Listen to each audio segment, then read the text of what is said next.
Aujourd'hui, nous n'avons plus de voix sur la scène internationale. On a l'Ukraine qui est en train de s'accélérer et de se dégrader. On a Gaza qui est sans doute le plus grand scandale historique je n'ose pas même trouver de référence et dont plus personne ne parle dans ce pays. C'est le silence, la chape de plomb. Les médias n'en parlent plus. Je suis obligé de googler pour trouver une brève qui me donne des nouvelles du nombre de morts qui se passe à Gaza. C'est un véritable scandale sur le plan de la démocratie. Et tout cela au nom de quoi ?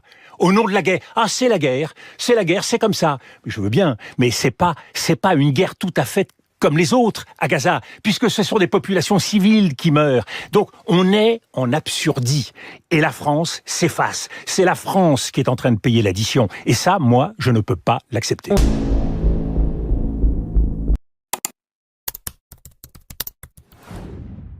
Salut à tous et bienvenue dans cette nouvelle vidéo. Avant de commencer, si vous êtes nouveau ici, n'oubliez pas de vous abonner et d'activer la cloche pour être informé de toutes nos prochaines vidéos. Aujourd'hui, on se plonge dans un débat brûlant entre deux poids lourds de la politique française, Emmanuel Macron et Dominique de Villepin. Vous allez voir, les positions sont aussi tranchées que fascinantes.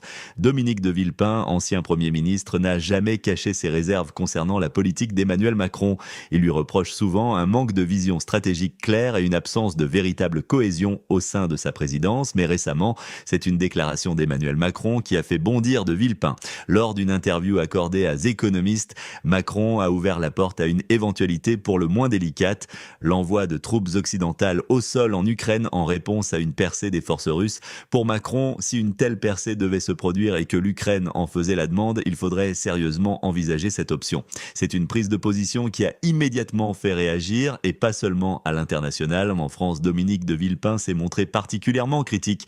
Selon lui, cette approche, qu'il qualifie de logique de la force, pourrait rapidement déraper si elle n'est pas encadrée avec soin. Il avertit que l'utilisation inconsidérée de la force peut mener à une escalade dramatique et potentiellement mortelle. Villepin n'y va pas de main morte. Pour lui, la France doit être un acteur de la paix et non un moteur de l'escalade militaire.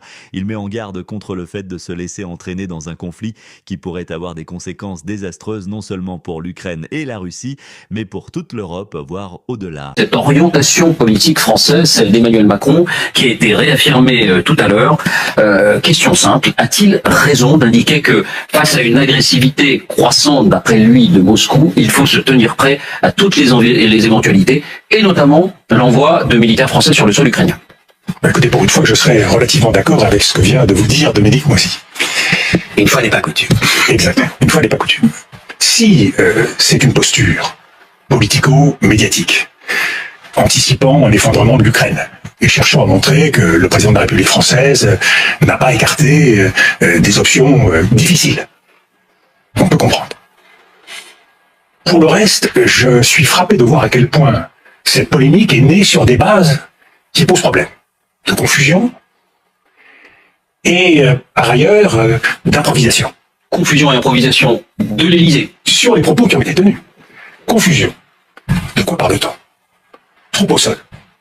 J'ai passé plusieurs décennies de ma vie à travailler sur les questions politico-militaires.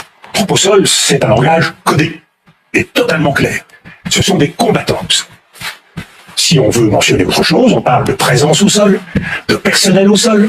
Donc là, de quoi parle-t-on? Est-ce que le président de la République parle de combattants ou est-ce qu'il parle de conseillers, d'infirmiers, de spécialistes?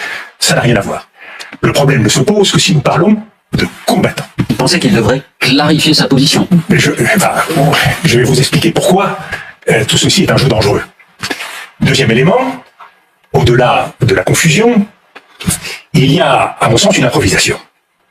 Il répondait au sommet de Paris à une question des journalistes sur fond de querelle franco-allemande. C'est pas le lieu de faire des annonces au sortir d'un sommet qui a marqué un consensus. C'est pas le lieu pour faire des annonces dramatiques et qui divisent les participants à ce sommet. Improvisation encore, discours de Prague, puisqu'on l'appelle comme cela. Le discours de Prague, c'est quoi? Personne ne le mentionne. C'est un discours devant la communauté française. J'ai fait suffisamment de discours devant la communauté française, qui est l'occasion de manger des petits fours et de boire du champagne, pour savoir que c'est pas non plus un lieu où on parle au monde, où on parle à l'Europe, où on parle à la Russie. Ce sont donc des réponses et des discours de circonstances qui ne peuvent avoir la gravité, l'ampleur, la légitimité, en tout cas à son meilleur, de la parole présidentielle. Et est-ce que donc ça accroît l'ambiguïté stratégique, puisque c'est une question fondamentale? Ou est-ce qu'au contraire, nous sommes dans l'excitation stratégique? L'ambiguïté stratégique c'eût été de dire, en parfait accord avec tous nos partenaires, y compris les Américains, les Ukrainiens rencontrent des difficultés sur le terrain, mais nous nous portons garant de l'unité, du respect de l'unité et de la souveraineté de l'Ukraine. Tous nos partenaires auraient signé en bas de la page. Ça, c'est de l'ambiguïté stratégique. Dire, il n'y a pas de limite, nous enverrons des troupes au sol, par ailleurs, il ne faut pas l'exclure. Il conviendra de ne pas être lâche. Alors qu'en fait, phrase qui est sortie de son contexte, il faisait une référence à Milan Kundera et à l'histoire de l'Europe des 30 dernières années ou 40 dernières années. Donc, ramenons cette tempête dans un verre d'eau de juste proportion, parce qu'aujourd'hui, on a le sentiment, en écoutant la télévision, qu'on est au bord de la guerre. Donc, il y a un cadre. Ce discours, ces paroles ont été mal cadrées, décontextualisées. Il n'empêche que l'Élysée peut y trouver son avantage. Parce qu'évidemment, ça place aujourd'hui le président Macron dans une position qui, en termes de politique intérieure, en termes de campagne des Européennes, peut paraître avantageuse. Oui, mais enfin ça, c'est une vision un peu cynique, pas la vôtre. Hein. Ce serait pour ça que je pense que la part de l'Élysée est mal cadré et prématuré. Pourquoi? Parce qu'aujourd'hui, il y a un constat qu'il faut faire en regardant en arrière, et là je rejoindrai toutes les personnes présentes, c'est que nous avons manqué à notre devoir dans les 2 dernières années. En termes de livraison d'armes. Sanctions qui ont été faites à moitié et trop tard, et nous avons tout fait pour que cela ne nous coûte rien. Livraison de matériel qui ont été faites à moitié et trop tard. Donc la moindre des choses et la première des choses à faire, et c'est pour ça que ce débat me paraît avoir un inconvénient, outre qu'il divise nos alliés, c'est qu'il nous détourne notre attention de l'essentiel aujourd'hui, qui est de fournir le ravitaillement indispensable à l'Ukraine. C'est, comme le répètent très très bien les Ukrainiens et les Américains, l'Ukraine, elle demande du matériel, elle demande pas les troupes au sol. Donc quelque part c'est un écran de fumée. Nous sommes loin de la vérité du champ de bataille. Ça c'est un élément essentiel. Alors si je vous comprends bien, Dominique de Villepin, hormis l'aspect intérêt politique, tactique, politique intérieure d'Emmanuel Macron, vous dites, ça n'est pas de bonne politique que d'indiquer, à la limite, à ligne rouge, sous-entendu, les troupes au sol c'est une option. Ça ne contribue pas à l'ambiguïté stratégique. Ça ne renforce pas la main des alliés. Et pour que ce débat puisse être utile, il eût fallu au préalable que nous soyons capables de répondre à 5 questions. 5 risques qui sont liés à cette montée en gamme, à cette étape que nous franchirions si nous envoyions des troupes au sol, des combattants. 5 risques. Le premier, c'est l'élargissement du conflit. Si nous envoyons des troupes au sol, savons-nous si, du côté russe, d'autres pays enverront de l'autre côté des troupes au sol? Est-ce que nous aurons des combattants africains? Est-ce que nous aurons des combattants asiatiques? Est-ce que nous aurons des combattants moyen-orientaux face à nous, dans ce sud global qui a aussi envie de régler des comptes avec l'Occident? Première question, premier risque. A priori, semble pas un scénario privilégié, mais... Si les Occidentaux, si les Européens, si les Français envoient des troupes là-bas, vous pensez que la solidarité ne jouera pas du côté russe? Je pense qu'il vaut mieux se poser la question. En tout cas, nos diplomaties n'ont pas fait ce qu'il fallait pour que la Russie soit isolée. Et si la Russie était isolée, ça se saurait.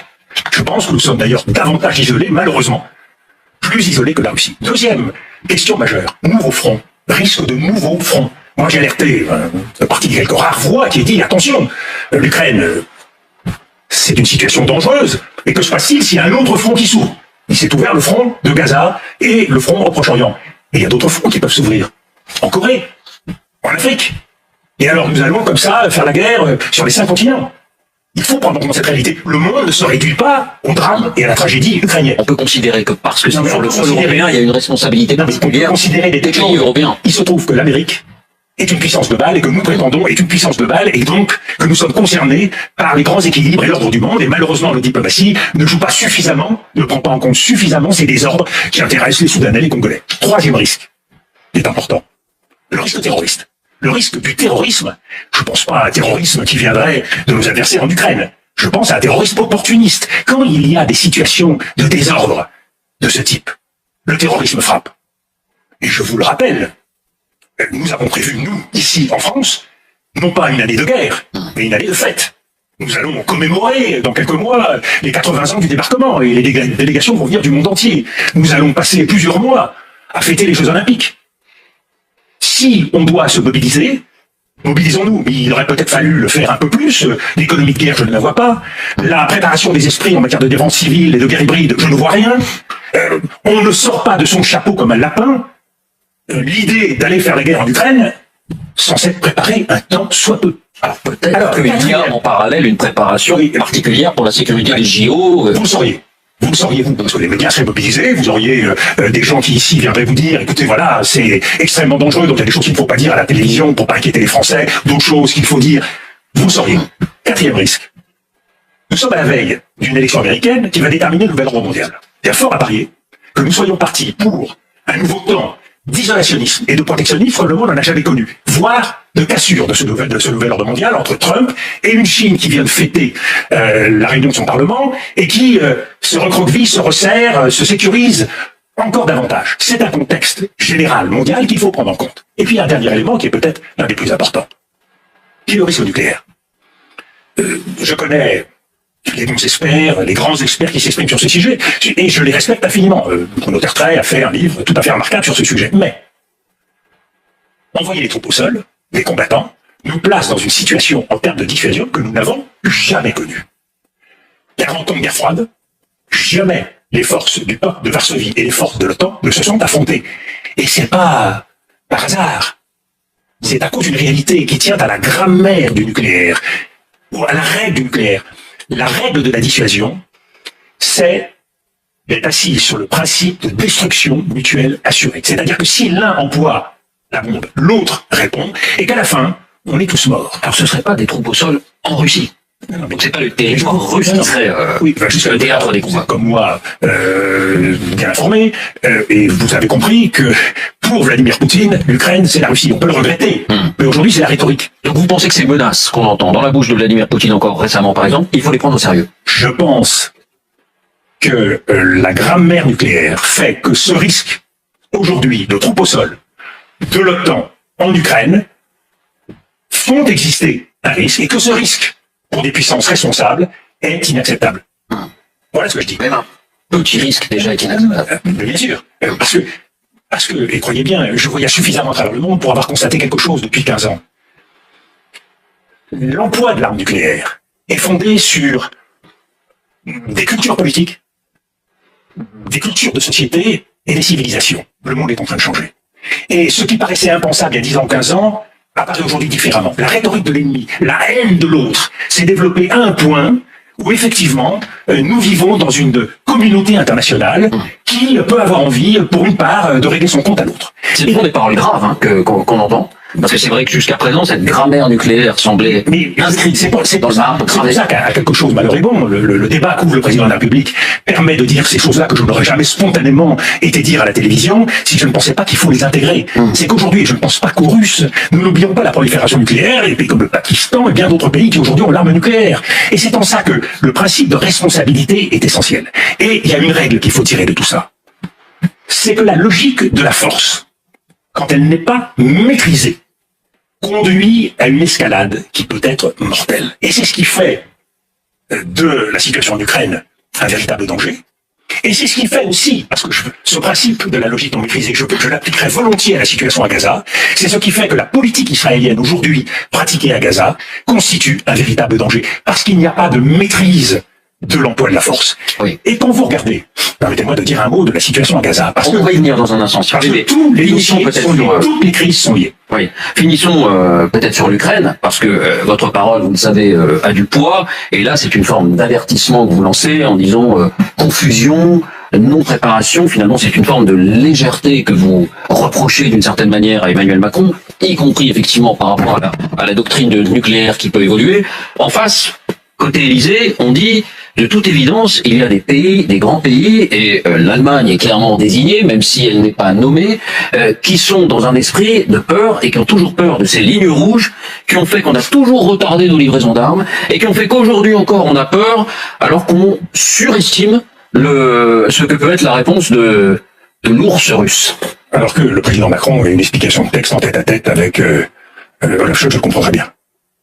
Mais que dans ce moment, dont vous dites à juste titre qu'il est un moment de solennité et de gravité, nous étalions les divisions franco-allemandes, alors là, je dis, attention, danger. Ce n'est pas responsable. Ce n'est pas responsable. Et Pardon, l'Allemagne a-t-elle raison, par exemple, de refuser de livrer les missiles Taurus au motif qu'ils pourraient atteindre le territoire russe Et au motif aussi que pour bien les faire fonctionner et contrôler leur utilisation, il faudrait qu'il y ait du personnel militaire allemand sur le sol ukrainien. Alors, la situation de l'Allemagne doit nous amener à reconnaître une réalité, c'est que l'Allemagne, d'un point de vue militaire, est un État empêché par lui-même et empêché tout court par le droit, puisque c'est le Parlement, le Bundestag allemand, qui prend la décision dans ce domaine d'envoyer par exemple des troupes à l'étranger. Mais la question des Taurus, et je comprends bien aujourd'hui la problématique de la Scholz, c'est véritablement les conséquences qui pourraient amener l'usage de ces armes, par exemple pour la destruction du pont de Kerch, qui ferait de l'Allemagne la cible numéro 1 de la Russie. Et ça, c'est un risque que le chancelier n'a pas envie de prendre devant son opinion publique, devant les Allemands. Et c'est pour cela qu'il hésite à ce point. Est-ce qu'il peut surmonter cet obstacle en demandant des engagements à l'Ukraine d'emploi de cette arme qui limiterait ou poserait des conditions pour l'emploi de cette arme? Il y a derrière aussi la question du statut de la Crimée et beaucoup d'hésitations autour de jusqu'où faut-il porter le combat de l'Ukraine et accompagner l'Ukraine dans le regard de sa société. Donc ce sont des sujets complexes. Personne ne peut décider à la place d'un responsable étranger. Et en tout état de cause, ces querelles ne doivent pas mettre en péril l'unité de l'Union européenne à un moment où l'on voit que les États-Unis, sont en train de se retirer de la scène internationale puisqu'ils ont arrêté leur propre livraison d'armes depuis maintenant plusieurs mois. Une question sur Israël, vous en parliez. Votre point de vue depuis le départ, c'est Israël n'obtient pas de résultats après des mois et des mois d'invasion de Gaza, n'obtient pas les résultats escomptés. Elle n'obtiendra pas les résultats. Elle devrait s'y résoudre et de fait, sa politique contribue à mettre en danger sa propre sécurité d'une certaine manière en voulant agir uniquement par la force. Face à cela, et si vous considérez, c'est votre credo depuis le début et c'est le credo à peu près du monde entier, j'exagère à peine aujourd'hui, que la solution politique, c'est un État palestinien. Il y a cela il y a quelques mois. Est-ce qu'il faut, pour débloquer la situation, alors qu'elle est bloquée en Israël sur ce sujet, que la France ou l'Union européenne reconnaissent l'État palestinien, même s'il n'existe pas encore, comme l'ont fait des dizaines de pays déjà jusque-là, y compris des grands pays? Je suis, pour ma part, favorable à ce que nous franchissions un pas. Je souhaiterais que nous franchissions ce pas. Je souhaiterais qu'on puisse le faire dans le cadre le plus efficace possible. Vous savez que c'est une question que se posent les Britanniques, c'est une question que se posent un certain nombre de pays européens, c'est une question que se posent les Américains. La question, c'est de savoir quand. Et c'est pour ça qu'il faut regarder en face la situation en Israël, puisque on attend ce cessez-le-feu qui n'est toujours pas signé. Quelle est la réalité quotidienne aujourd'hui à Gaza? Pas d'eau. On l'a décrit régulièrement. Non, mais je sais, mais il faut l'avoir en tête pour comprendre. Vous savez, il faut visualiser. Pas d'eau, pas d'alimentation, pas d'électricité, pas d'abri, pas de logement.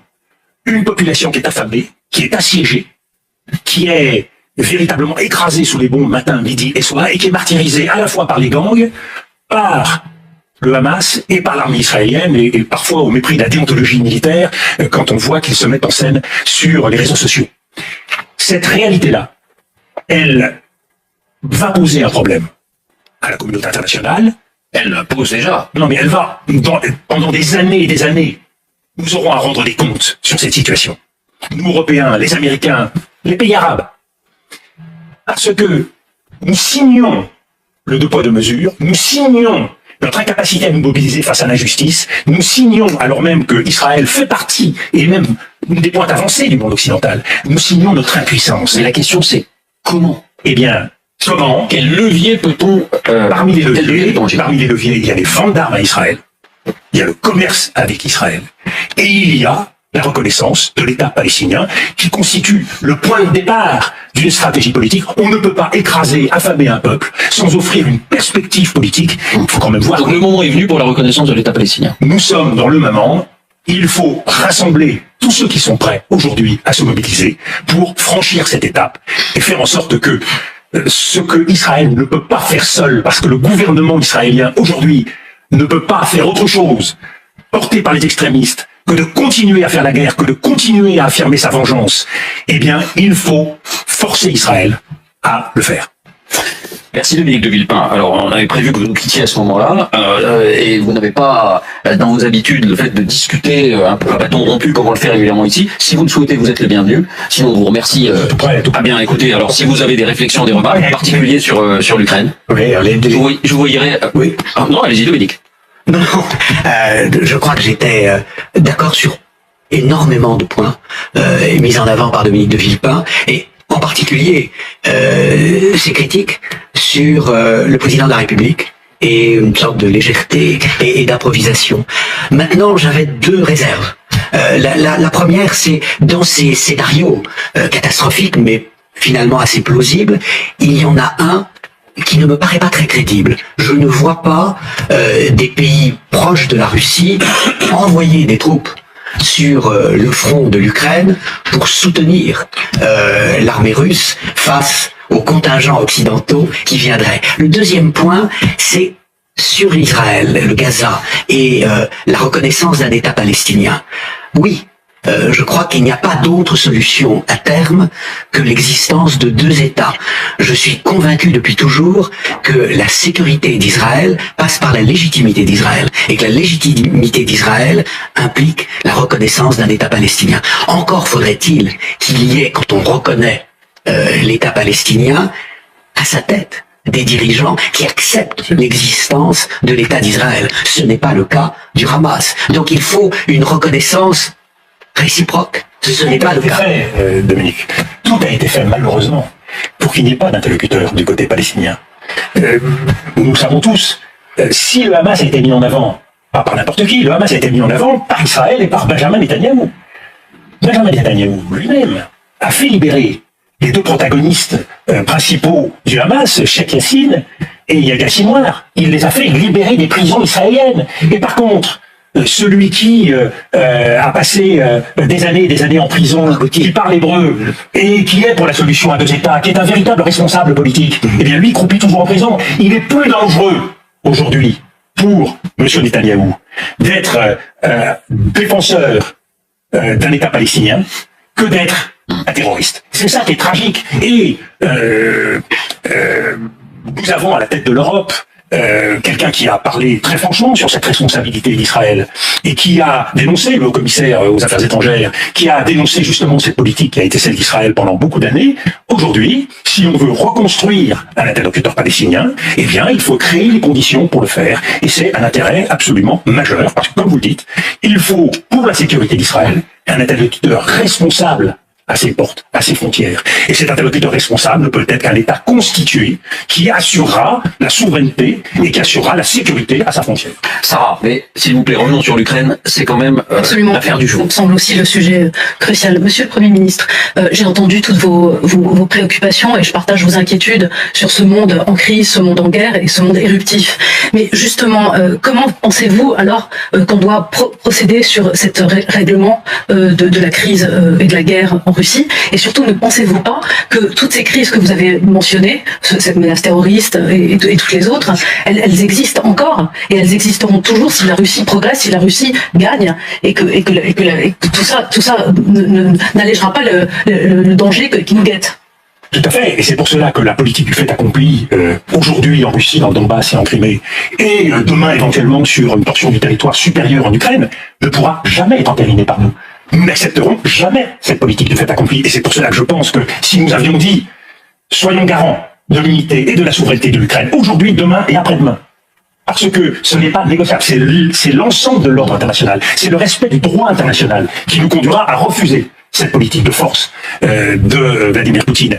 Mais l'erreur que nous avons commise, c'est de ne pas aligner les moyens que nous avons donnés à l'Ukraine sur les objectifs et de ne pas l'avoir fait en ayant en tête un calendrier. Moi, depuis le début, je pense que plus nous attendons, plus ça deviendra difficile pour les Ukrainiens. Vous ne perdez pas vos parents, vous ne perdez pas vos enfants, sans que ça retentisse sur une société d'aujourd'hui 30 et quelques millions d'habitants par rapport aux 140 millions de Russes. Donc c'est un drame que vit l'Ukraine. Et on ne peut pas considérer que par procuration, on va demander aux Ukrainiens de se battre et de mourir indéfiniment. Donc ce calendrier, il faut aller l'avoir en tête. C'est facile ici de refaire la stratégie et de refaire le monde. Mais il fallait donner, et il faut aujourd'hui donner, sur une période courte, des moyens suffisants à l'Ukraine pour lui permettre de reprendre l'offensive et de se placer en situation de négociation. Parce que nous savons, la solution sera politique. Et de la même façon que nous n'accepterons pas une capitulation de l'Ukraine, malheureusement en face, il y a fort à parier que d'autres n'accepteront pas non plus une capitulation de la Russie. Donc il faut penser l'Ukraine en même temps qu'il faut penser le monde. Tous les conflits sont interdépendants. On ne peut pas, parce qu'on est spécialiste de l'Ukraine ou de la Russie, penser tout seul dans son coin, à travers sa spécialité, la réalité de ce qui se passe là-bas. Le monde est global. Je vous presse un peu parce que Dominique Villepin part dans 3 minutes, mais il y a quelques instants, je vous entendais dire, Emmanuel Macron, il a raison. Il faut hausser le ton. Dominique de Villepin vous dit, c'est brouillon, c'est léger, ce n'est pas préparé, rime Dominique. Alors c'était plutôt préparé. Après moi je ne prétends pas avoir de meilleures informations que le Premier ministre à côté de moi. Alors il n'a pas dit combattant. Il n'a pas dit trompeur. Je suis désolé. Il n'a pas prononcé le mot trompeur. C'est le mot qui a été prononcé. Non, mais dans la question que Bloomberg a posée, lui il a juste répondu je n'exclus rien. Après moi, je suis pas là pour... Il reprend le mot trompeur. Il le reprend. Trompeur, il l'a employé. Je suis désolé, dans la grammaire diplomatique, il y a une grammaire nucléaire, il y a une grammaire diplomatique. On ne peut pas utiliser un mot. Je suis pas là pour défendre le président de la République, c'est pas mon job, heureusement d'ailleurs. Mais On ne prête pas cette intention. J'ai une question en fait à vous poser en tant qu'ancien grand diplomate. Comment vous feriez avec les partenaires européens qu'on a aujourd'hui en fait face à la France? On a un chancelier allemand avec qui il y a clairement un gouffre de culture stratégique et on a des divisions qui commencent à poindre leur nez. Après il y a les Baltes, il y a les Polonais, il y a la République tchèque qui étaient contents de ce que le président Macron a dit et qui sont prêts à travailler sur certaines hypothèses. Donc comment on fait quand il y a une relation entre Scholz et Macron qui ne fonctionne pas? Ça fait des mois et des mois qu'ils essaient de la faire fonctionner et qu'on a aussi un chancelier allemand qui ne se prive pas d'attaquer la France quand il veut le faire. Pardon, peut-être Dominique et puis ensuite une réponse. Oui, juste deux remarques sur les risques. Ça fait partie effectivement des analyses qu'on fait avant de prendre des décisions comme ça. Et j'ai bien noté les 5 risques que vous avez évoqués. Et de ma connaissance, ils sont analysés. Le deuxième point. Rassurez, mon général. Tant mieux. Le deuxième point, c'est la montée en gamme pour aider l'Ukraine.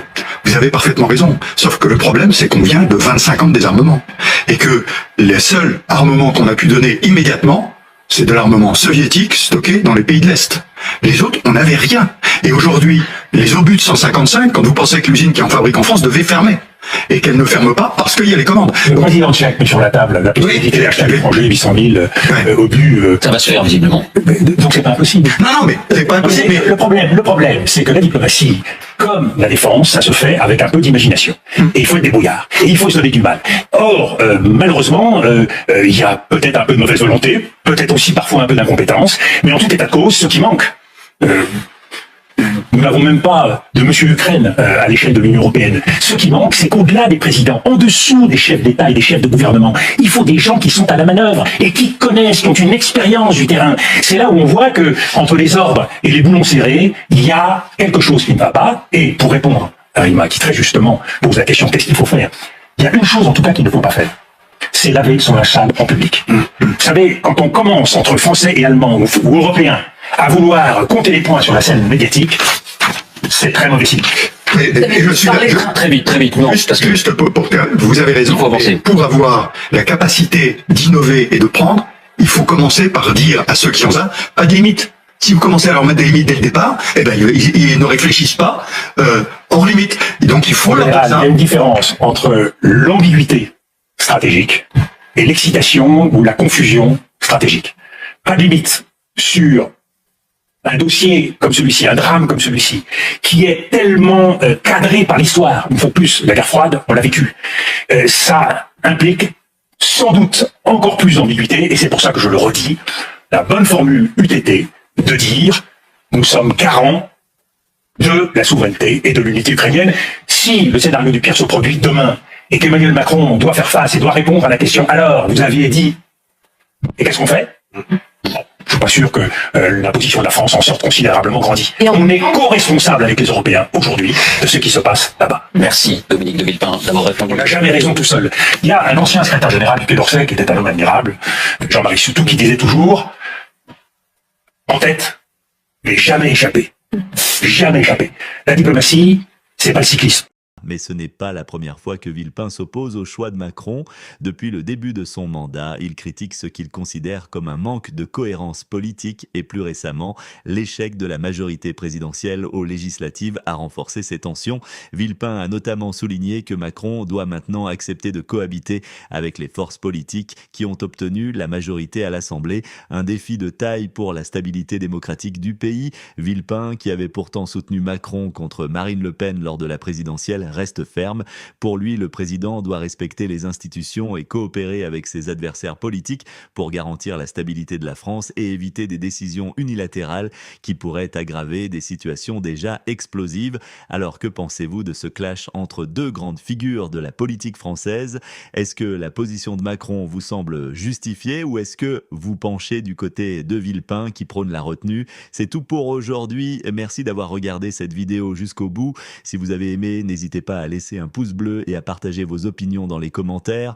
Et bien sûr, abonnez-vous pour ne rien manquer des prochaines vidéos. À très bientôt.